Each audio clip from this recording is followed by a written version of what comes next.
कछार जिले के काटीगोड़ा क्षेत्र में गैर सरकारी शिक्षा प्रतिष्ठान Holi flower senior secondary school के उद्योग से एक दंत चिकित्सा शिविर का आयोजन किया गया। इस दंत चिकित्सा शिविर में छात्र छात्राओं के साथ साथ अभिभावकों ने भी उत्साह के साथ भाग लिया। दिन भर लगभग 100 से भी ज्यादा छात्र छात्राओं को इलाज कर उन्हें निःशुल्क तौर पर दवाई भी मुहैया करवाया गया। गौरतलब है कि 50 से भी ज्यादा अभिभावकों को भी इस दिन निःशुल्क तौर पर चिकित्सा किया गया, उन्हें दवाई प्रदान किया गया। प्रख्यात दंत चिकित्सक सार्जन बिपाशा तरफदार व सीमांत मजूमदार के मौजूदगी में यह दंत चिकित्सा शिविर आयोजित किया गया और संपन्न भी हुआ। गौरतलब है कि इस दंत चिकित्सा शिविर को लेकर सभी स्तर के लोगों में उत्साह के माहौल देखने को मिली। होली फ्लावर शिक्षा प्रतिष्ठान के प्रमुख कार्यकर्ताओं ने संदर्भ में विस्तारित खुलासा भी किए।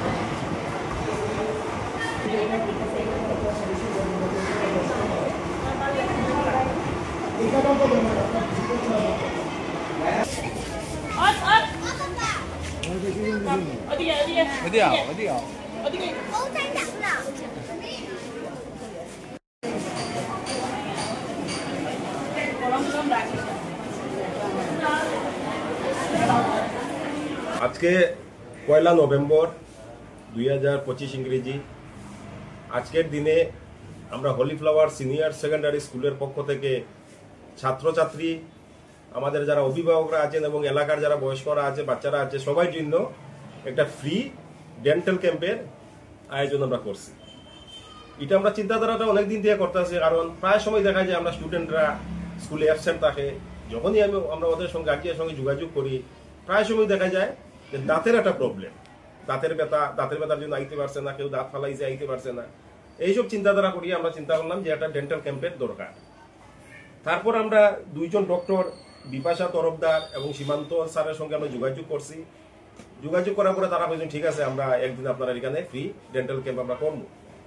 এই হিসাবে আমরা আজকের দিনে জানাইছি যে যে স্টুডেন্টরা দাঁতের নিয়ে প্রবলেমে আছে, টিচাররা যারা আছেন বা এলাকার গার্জিয়ানরা যারা আছেন এরা আজকে এখানে ফ্রি চেক আপ করাইতে পারবো। এবং আজকে সকাল 11টার থেকে আপনার এখানে ফ্রি চেক আপ শুরু হয়েছে। এখন পর্যন্ত আমি দেখছি প্রায় 91 স্টুডেন্টের রেজিস্ট্রেশন হয়েছে এবং রেজিস্ট্রেশন চলে। আর গার্জিয়ানরা ধরো প্রায় 30 মতন 36 এর মতন রেজিস্ট্রেশন এখন পর্যন্ত হয়েছে। আমরা মোটামুটি বিকাল 2:30-3টা পর্যন্ত চলবো, যেখানে আশা করি আরো কিছু রেজিস্ট্রেশন বাড়বো, স্টুডেন্টরা আইব। এবং ডাক্তাররা যখন চেক আপ শুরু করছে কি কি প্রবলেম বাচ্চারা সঙ্গে করছে, এবং চেক আপ শুরু করার আগে একটা অ্যাওয়ারনেস প্রোগ্রামও করছেন তারা, আধা ঘন্টা একটা অ্যাওয়ারনেস প্রোগ্রাম ছাত্রছাত্রীদের নিয়ে, যে আগামী দিনে দাঁতরে শক্ত রাখতে দাঁতকে সুরক্ষা রাখতে কিভাবে চলতে লাগে, কিভাবে ব্রাশ করতে লাগে, কি খাইতে লাগে না, এগুলো সবকিছু নিয়ে বাচ্চারা উদ্দেশ্যে একটা অ্যাওয়ারনেস প্রোগ্রাম ওরা করছে। এরপরে চেক আপ শুরু হয়েছে। চেক আপের সঙ্গে সঙ্গে তারা ফ্রি কিছু মেডিসিন দিতেছে, এবং যারা দেখা যায় যে দাঁত ফালাইতেই লাগবো বা অন্য কোনো বড় ট্রিটমেন্টের জন্য এরা ওরা পরামর্শ দিতেছে। এটা এখন ছাত্রছাত্রীরা গার্জিয়ানরা বাচ্চাদের নিয়ে যাইব, যেখানে তারা ফেসিলিটি এখানে ডাক্তাররা তারা লিখিয়ে দেয় কোন জায়গায় যাওয়া না যাওয়া। এটার উপরে মোটামুটি আমরা আশা রাখছি যে এটা এই এলাকার একটা ভালো কাজ আমি মনে করি। আমরা করতেছি এটার লেগে না, কারণ যে দাঁতের প্রবলেম, দাঁতের একটা যখন প্রবলেম শুরু হয় আবার খাওয়া দাওয়া ঘুম সবকিছু বেচারা শেষ হয়ে যায়। এইসব চিন্তাধারা করিয়ে আজকে আমরা এই ফ্রি এবং ভালো একটা সারা আমরা এলাকা থেকে পাইছি, ছাত্রছাত্রীর পক্ষ থেকে পাইছি, গার্জিয়ানের পক্ষ থেকে পাইছি।